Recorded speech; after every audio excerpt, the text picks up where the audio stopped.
You visiting from Scotland as well? Yes, I am. How's your time in America been so far? Amazing. Beautiful people, beautiful cities, beautiful everything. It's amazing. Did you come by yourself or with a bunch of people? With my family. Yeah. So my mum, dad, my 16 cousins and my 5 brothers. Amazing. Find out that America has free refills. The Scottish fans didn't arrive quietly. They arrived like a moving festival. Families, cousins, brothers, kilts, songs, jokes, and the kind of energy that turns an airport into the first stage of the tournament. For them, America wasn't just a host country. It was a strange, oversized, generous playground. Free refills felt like a miracle.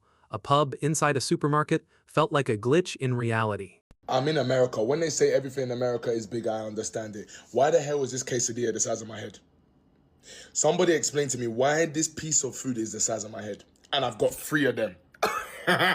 It's just like the movies. A big yellow bus. And somebody asked me how I have an iPhone. They asked me how I have an iPhone in 2020. The first culture shock wasn't politics. It wasn't danger. It was scale. Food the size of a human head, yellow school buses that looked like they drove straight out of a movie, and strangers asking Scottish visitors questions. So strange they became instant comedy. Every street corner felt familiar and unreal at the same time. America really was that big. Ran out of beer. That's my only complaint.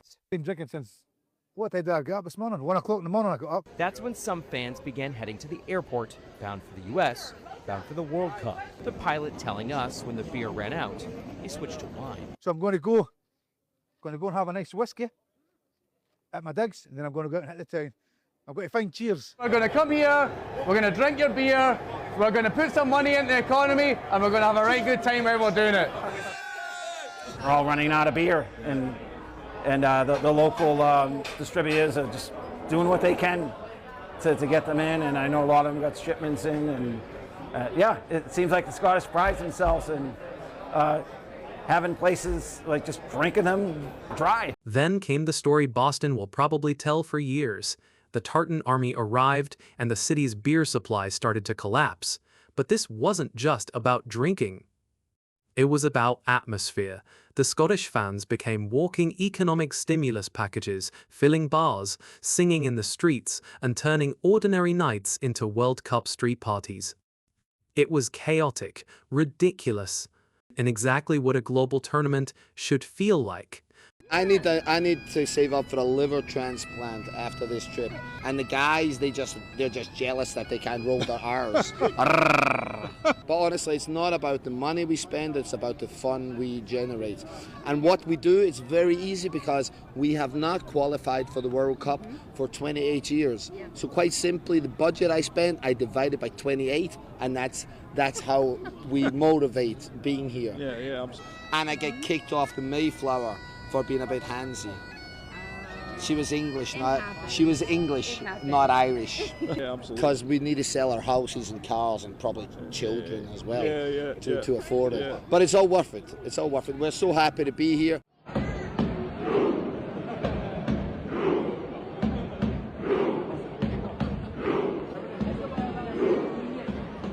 This is my official request to the Tartan Army. I want to come party with you guys in Miami. My wife and I want to come, and we want to bring our friends, and I'm bringing my kilt. Yeah, go Scotland!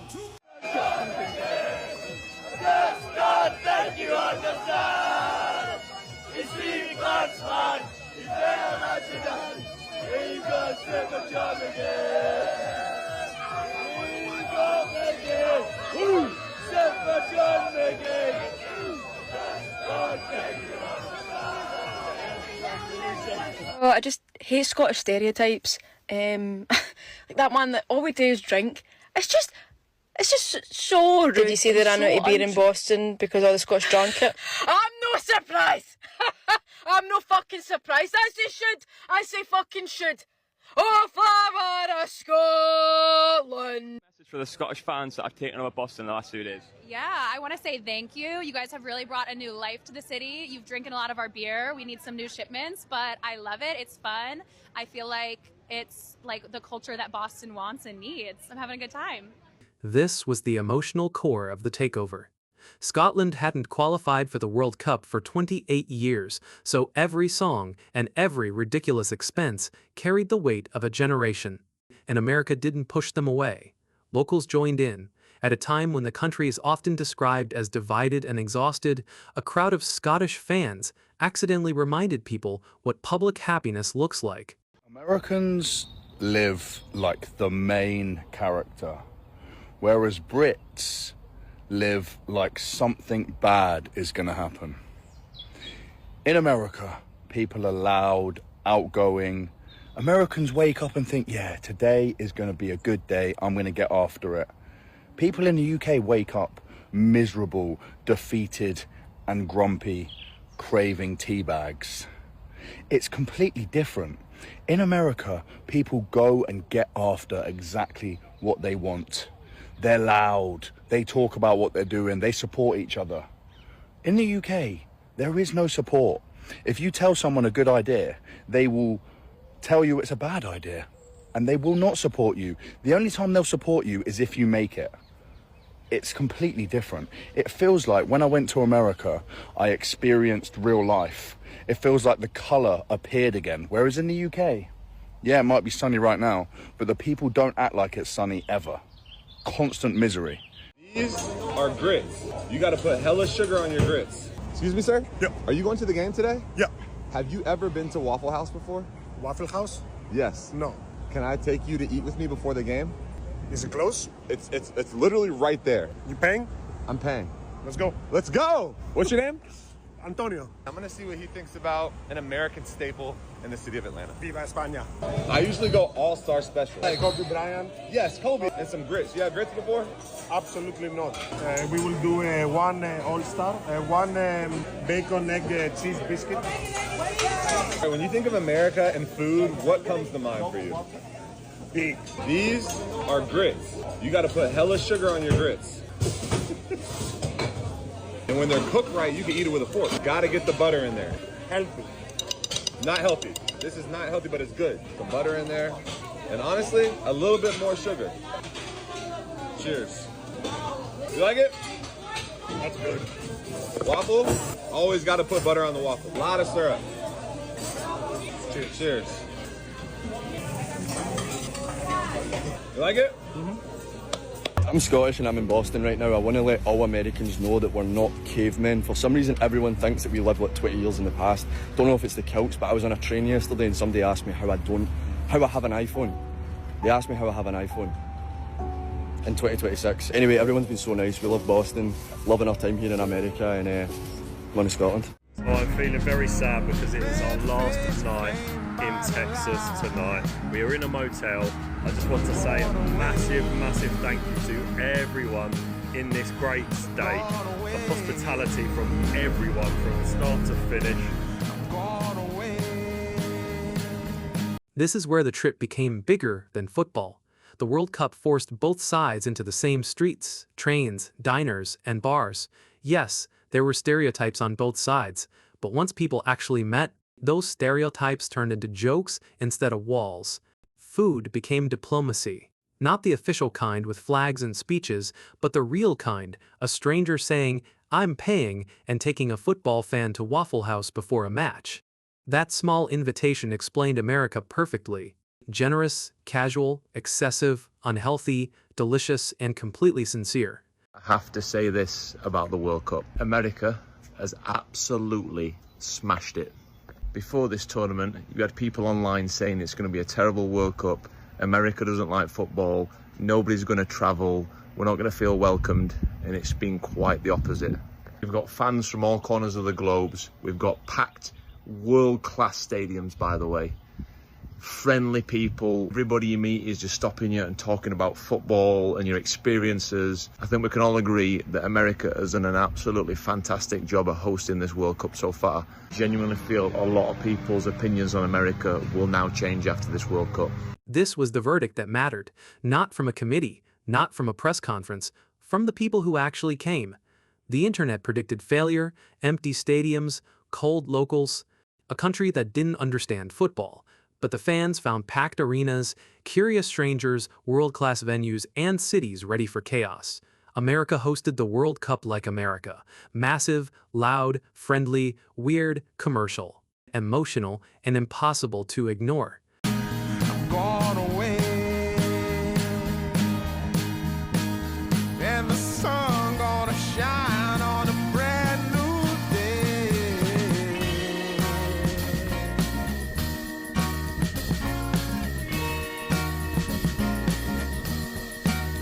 Must be somewhere welcome me into the fold. Blooming flowers. Yes, my The 2026 World Cup was supposed to test whether America could understand football, but maybe the real test was whether the world could understand America. The Tartan Army came for matches and found free refills, giant food, Waffle House, movie buses, curious strangers, full stadiums, and cities willing to be taken over by joy. They drank Boston dry, but they also gave something back: noise, color, laughter, and a reminder that football is not just about who wins, it is about who arrives, who is welcomed, who sings, and who leaves a city brighter than they found it. Subscribe for more stories from the World Cup that the headlines completely missed. In one night, the World Cup stopped making sense. Germany, four-time world champions, were sent home by Paraguay. The Netherlands, three-time finalists, were knocked out by Morocco, not in separate eras, not in different tournaments. In the same 24 hours, two European giants, two penalty shootouts, two underdogs refusing to follow the script, and somewhere inside FIFA that sound you hear is panic. Because this is the nightmare hidden inside the expanded World Cup. The famous teams, the commercial giants, the nation's broadcasters expect to carry the tournament deep into July, are falling early. And the teams that were supposed to be supporting characters are taking over the story. Germany are gone, the Netherlands are gone, Paraguay and Morocco are alive. And suddenly, this feels bigger than a series of upsets. It feels like the old football order is cracking. The scale of this is hard to overstate. Germany are one of the defining nations in World Cup history. 4 titles, countless deep runs, and generations of players who made the world fear them. The Netherlands may not have lifted the trophy, but they are football royalty too. 3 World Cup finals, legendary teams, legendary players, and a reputation for always being around when tournaments get serious. And both are gone, not beaten by Brazil, Argentina, France, or Spain, beaten by Paraguay and Morocco. These were supposed to be the matches where experience, pedigree, and big club talent eventually took over. Instead, the old names had the reputation, the underdogs had the nerve. Start with Germany, because their exit feels almost impossible. Germany did not just lose, Germany lost on penalties. For most of football history, that was the one place Germany were never supposed to break. Before this match, they had scored 15 straight penalties in World Cup shootouts, and had not missed one since 1982. That was not just a statistic, that was an aura. But against Paraguay, the aura shattered. Kai Havertz missed, Nick Woltemade missed, Jonathan Tah blasted his sudden death penalty over the bar, and Paraguay, a team ranked far below Germany and beaten by the United States just 2 weeks earlier, walked straight through the door. The most German thing in football used to be surviving pressure better than everyone else. Last night, pressure swallowed them whole. The match itself told a deeper story. Germany dominated possession, passed the ball around, and controlled long stretches. But control is not the same as danger. In the first half, they had around 78% of the ball and still failed to produce a single shot on target. Paraguay were compact, disciplined, and comfortable, letting Germany have sterile possession. Then, when their moment came, they punished them. Miguel Almiron found space, slipped a reverse pass into Matias Galarza, and Julio Enciso finished with a header. Germany equalized through Kai Havertz and thought Jonathan Tah had won it, only for VAR to rule it out for a soft foul on the goalkeeper. Germany will argue about that call for years, but the bigger truth is harder to avoid. They had the ball, Paraguay had the plan. In knockout football, the plan mattered more. Then came Morocco against the Netherlands, and this was not the same kind of upset. Paraguay survived Germany, Morocco challenged the Netherlands. That difference matters. This was not a team hanging on and praying. Morocco came out with belief, intensity, and ambition. They moved the ball, they created chances, they looked ready for the stage. The Netherlands took the lead through Cody Gakpo in the 72nd minute, but then made the mistake teams keep making against Morocco. They sat back, they tried to protect the lead, and in stoppage time, Morocco punished them. Issa Diop rose highest, glanced in the equalizer, and suddenly the Dutch were no longer controlling the match. They were surviving it. Extra time only strengthened the feeling that Morocco belonged. They looked fresher, braver, and more convinced. At one point, they controlled almost everything, forcing the Netherlands deeper and deeper. Then came the shootout, messy and chaotic, the kind of moment where reputations dissolve and nerve becomes everything. Even Achraf Hakimi missed, which could have broken Morocco's momentum, but this team did not collapse. Yassine Bounou made the crucial save from Somerville, then Ismail Saibari stepped up and buried the winner, shirt off, crowd roaring, Morocco into the last 16, and the most important part is this. Morocco did not celebrate like a miracle had happened. They celebrated like a team that expected to be here. That is the real shift happening at this World Cup. The so-called underdogs are not looking at European giants with fear anymore. Morocco are the clearest example. This is the nation that reached the 2022 World Cup semi-finals. The first African country ever to do it. They have already broken the mental barrier. Paraguay showed the same thing differently. They did not care about Germany's history, the shirt, the stars, or the old penalty myth. They defended, waited, and believed. Across Africa, South America, and beyond, these squads are filled with players who compete in elite environments. The old inferiority complex is disappearing, and once the fear disappears, the gap closes fast. And this is where it becomes FIFA's nightmare. The expanded 4-8-team World Cup was sold as inclusion, opportunity, and global growth, but it was also a business machine. More teams, more matches, more tickets, more broadcast windows, more money. And underneath that model was an assumption the famous teams would still go deep. Germany, the Netherlands, Uruguay, and the other giant football markets were supposed to carry the commercial weight of the knockout rounds. The underdogs were supposed to add color before clearing the stage for the stars. But that is not what is happening. The bankable giants are going home. The smaller nations are staying. From a spreadsheet perspective, that is dangerous. From a football perspective, it is beautiful. Zoom out, and the pattern is impossible to ignore. Uruguay are gone, Germany are gone, the Netherlands are gone. Teams that used to feel like permanent fixtures in the later rounds are disappearing earlier than the expected. Meanwhile, Morocco, Paraguay, Cape Verde, Congo, and other dark horses are becoming the heartbeat of the tournament. This does not mean Europe is finished. The biggest powers are still dangerous. But the guarantee is gone. The assumption that a famous shirt will eventually solve the problem is gone. The World Cup has always promised that anyone can dream. This tournament is starting to prove that the dream is no longer symbolic. It is tactical, physical, and real. So this is where the tournament stands. 2 giants fell in one night, and 2 underdogs rose, and the message is getting louder with every round. The old order is not safe anymore. Germany had the history, Paraguay had the nerve, the Netherlands had the reputation, Morocco had the belief. FIFA may have built this World Cup for the giants, but the underdogs are taking it for themselves. So what do you think? Are we watching Europe's grip slipping on world football, or will the big nations strike back before this tournament is over? Drop your take below, because if the last 24 hours proved anything, nobody at this World Cup is safe.